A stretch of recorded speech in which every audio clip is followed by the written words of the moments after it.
The marshland reeked of rotten eggs, choking their lungs.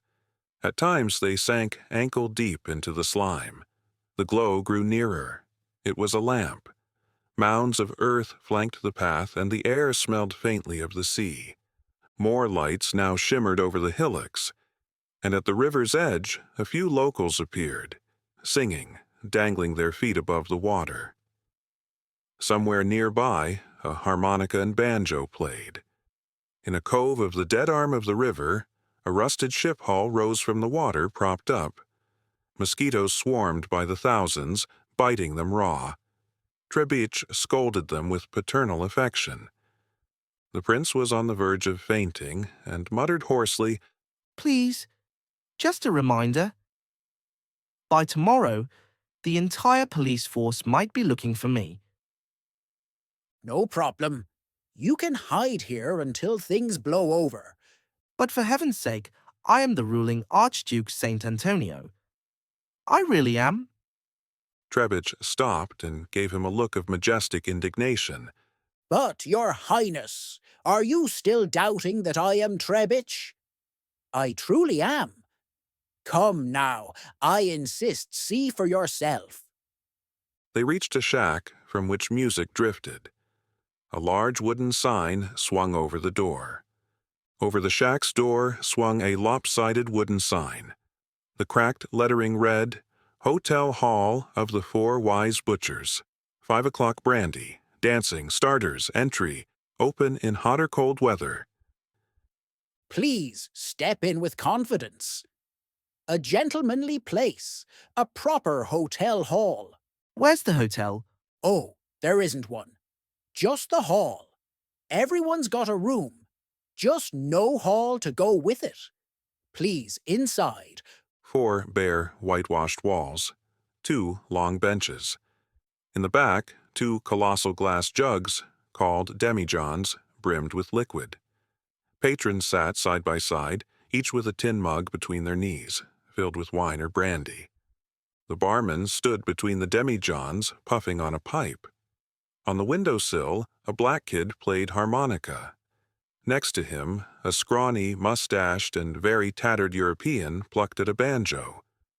Nobody looked up at the door. The entire room radiated absolute indifference. Hey, Big! My friend here. He's a full-fledged archduke. Is looking for Tulip. Then take him to him. Someone yelled across the room, "Hey, look! It's Eager Gristle! Where have you been? Bringing in another stray to the shelter?" Ignore them, my highness. None of them ever had a nursery. He pushed the prince through a reed-matted door at the back. They walked down a dark corridor. Why do they call you that strange name? I told them I was Eager Gristle, but you can be sure I really am Trebich. Just don't tell anyone. I'm traveling incognito. The prince opened his mouth to speak, but Trebich cut him off with a murmur. Farewell, poor boy. I truly feel sorry for you. And with that, he kicked him. The prince felt the floor vanish beneath his feet, and he fell. His Majesty did not land hard. There was a soft rustle, and he lay dazed and limp in a bed of straw where he had dropped from a height. A cool breeze brushed his face. He heard whispering sounds. The sea. It had to be nearby. A gentle rocking motion stirred him. A ship. How in the world had he fallen from a tavern onto a ship? Somewhere far above, the real Trebich's voice rang down through the darkness. Hey, Tulip, got a new one for you. That's $3 for me. Slow down with that $3. Let me take a look first. I've been getting complaints all over. Your merchandise keeps dying on me. This one's top quality. Medium build, well fed, just a little unhinged. Very likable. If I'd had even a gram of opium today, I wouldn't be selling him. $3, practically a gift. Click. A beam of harsh flashlight cut through the dark, hitting the prince square in the face like a punch. He squinted, recoiling into the straw. This one's been roughed up. I'll give you 2. You heartless swine! You talk about a living being like he's a cabbage. His face is all cracked and peeling. So what? He's not a porcelain vase. You don't discount after delivery. That's something you mention before the transaction. Fine, take him back, or I'll toss him overboard. Don't tell me I scammed you. All right, 280? 2 flat. Never. You soulless loan shark. I'd rather see him in the sea than sell at that price. 230, not a cent more. 250. All right, but this is the last time I take damaged goods. Sparrow will bring you the money. All this while His Majesty had been lying there in a daze, unable to utter a single word. His eyes slowly adjusted to the flashlight, now hooked to the corner of a mast-like pole. Let's take a moment and see, through His Majesty's bleary eyes, the man who just bought St. Antonio de Vicenzo, Ossi Galapagos, sovereign prince of the Isle of Happiness, for the bargain price of $2.50. Even in today's market, that's a steal for royalty. His new owner was a sailor. Diary of Fülig Jimmy, Part 2. Now I'll tell you why I'm writing this diary. 'Cause it ain't easy, you know. I didn't write much back then.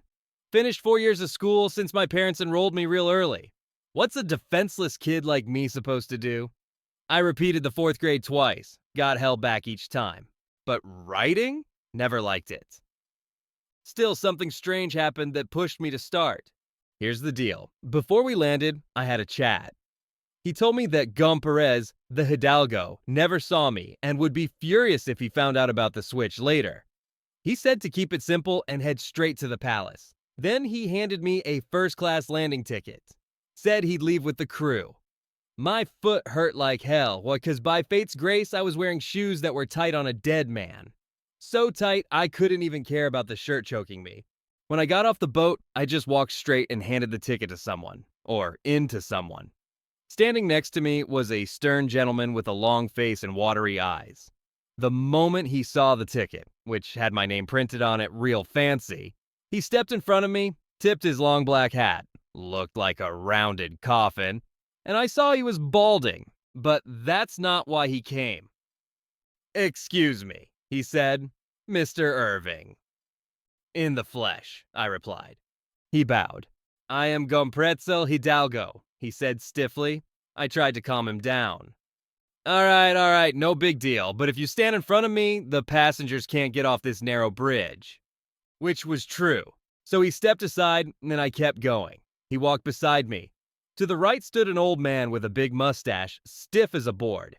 He stepped over to him and introduced General Paulino, Minister of War by order of His Majesty.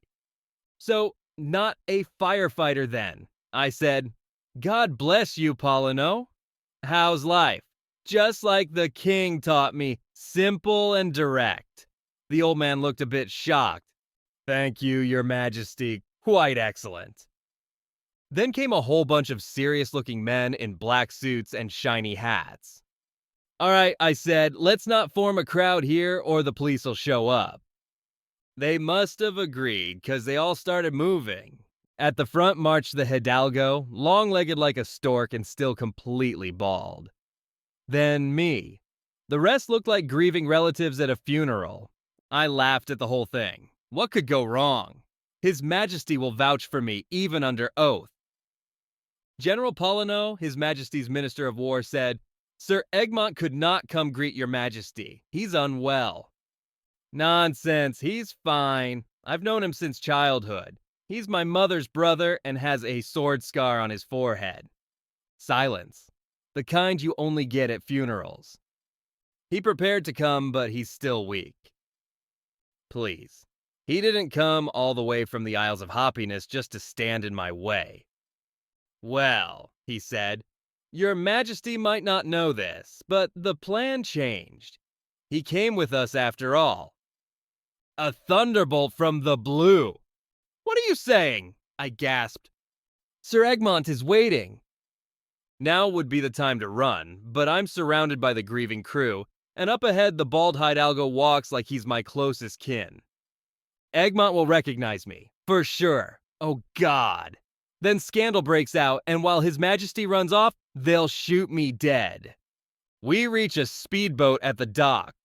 Please board, Your Majesty. I wanted to protest, but there were 20 officers standing there staring at me. I've only seen such things in nightmares. We all piled into the big boat. Where are we going? I, Fülig Jimmy, asked. To the royal yacht. Plans have changed. We're leaving immediately for Elmira. You are to take the throne. Well, ain't I in a fine mess now? Things were already bad. But now, I'll tell you later.